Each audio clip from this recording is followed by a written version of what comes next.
Ciao a tutti, sono le 2 di notte, io non avevo sonno, allora mi sono messo a lavoricchiare a un piccolo potenziale progetto che integrerò in OpenHub.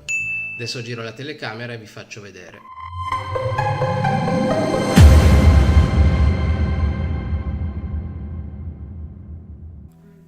Il progetto prevede una piccola centralina che al momento ha collegato un sensore di rilevamento pioggia e un sensore crepuscolare.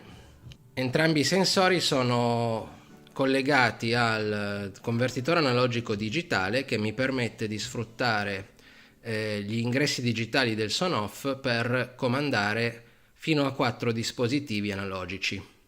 In questo caso ne ho 2, sto valutando se mettere anche un sensore di temperatura.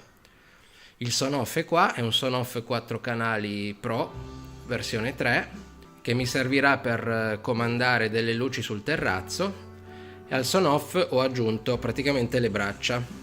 Quindi abbiamo questo cavetto che è un'estensione della porta seriale del Sonoff che mi permetterà appunto di collegare sensori esterni, anche perché questo connettore si collegherà con questo per avere i dati della mia centralina, mentre da quest'altra parte ho fatto uscire un cavo di rete a cui ho collegato i 4 pulsanti fisici per fare in modo che i miei relè del Sonoff possa controllarli dai pulsanti tradizionali.